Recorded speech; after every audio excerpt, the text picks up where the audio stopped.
You're lying in bed and it's late. Not tired late, thinking late. Someone your age just posted something. New house, new title, big smile. And something in you shifted. It's not jealousy. It's not sadness. It's more like a low, quiet hum that says, you should be further along by now. You felt it before. At dinner parties, at reunions, in the shower on a Tuesday for no reason at all. It's not laziness. It's not a character flaw. It's something mechanical, and it has a name. That feeling isn't coming from your reality. It's coming from a clock you never agreed to set. Psychologists call it the social clock, and there's one specific reason it never stops, even after you hit the milestone, even after you get the thing. That reason has a clinical name, and once you hear it, the hum starts to make a very different kind of sense. That's coming. First, here's how the clock gets installed. In the 1960s, psychologist Bernice Neugarten identified something she called the social clock, an invisible cultural timetable that tells us when we're supposed to hit life's milestones. Married by 28, homeowner by 32, career peak by 40, and here's what her research revealed. People who fell off schedule experienced significant psychological distress, even when their actual quality of life was perfectly fine. The pain wasn't about reality.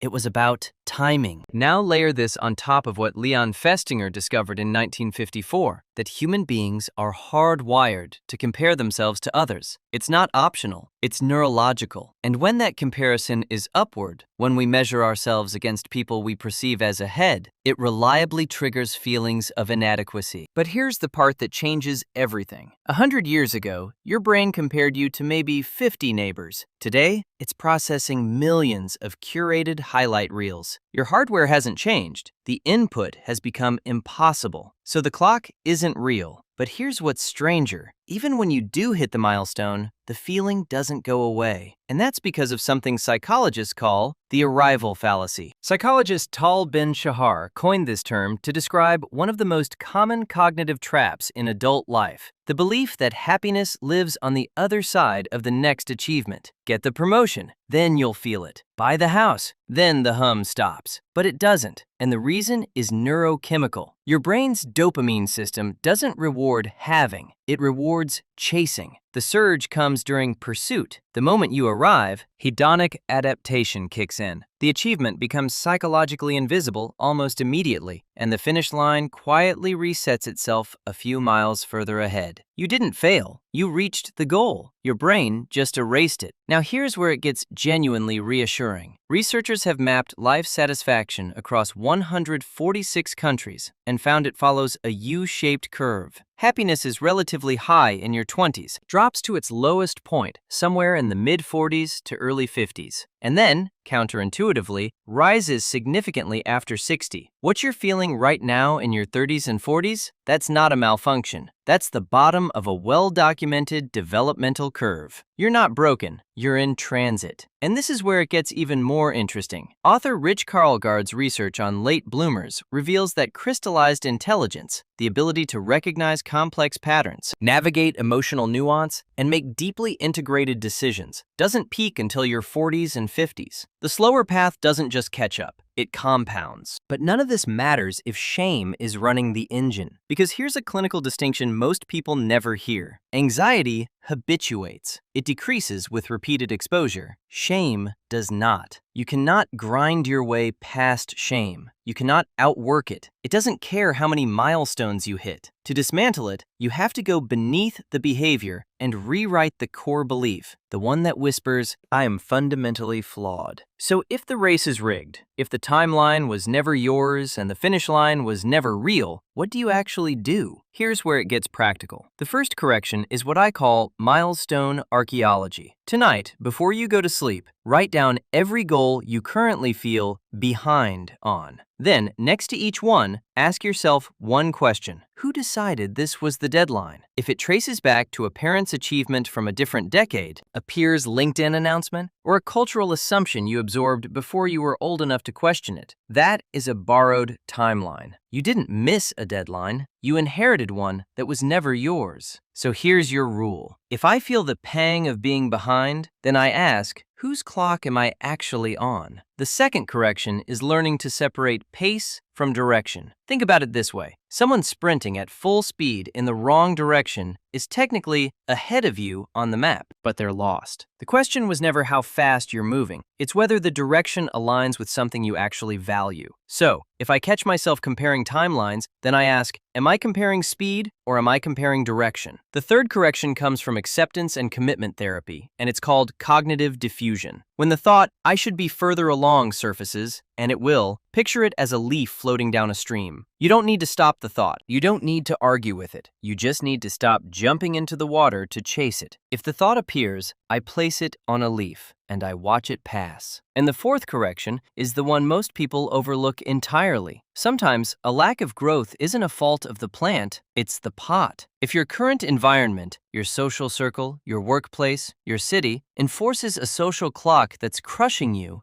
the answer isn't to try harder inside the same container, it's to repot. Move yourself into soil where your timeline is respected. If I've been stuck for more than a year, then I audit my environment before I audit myself. These tools will quiet the hum, but I want to leave you with something bigger than a technique. Remember that U-shaped curve, the one mapped across 146 countries? It doesn't just say that things get harder in your 30s and 40s. It says they get measurably, statistically better after that. Not as a motivational poster, as a data set. The trough you're standing in right now is not the end of the story. It's the valley before a long, proven climb. And the qualities you are quietly building in this exact season of your life, patience, emotional depth, the ability to read a room, to hold complexity without breaking, those are the markers of crystallized intelligence. They cannot be rushed. They peak later by design. You're not falling behind. You are compounding in ways that don't show up on a LinkedIn profile. So here is the reframe that changes everything. The race was never real. The milestones were borrowed. The deadlines were inherited. And the only question that ever actually mattered was this: am I moving in a direction that is mine? Picture yourself tonight. Same bed, same late hour, but the phone is face down. And for the first time in a long time, the hum is quiet. Not because you finally achieved enough, but because you stopped running a race that was never yours to begin with.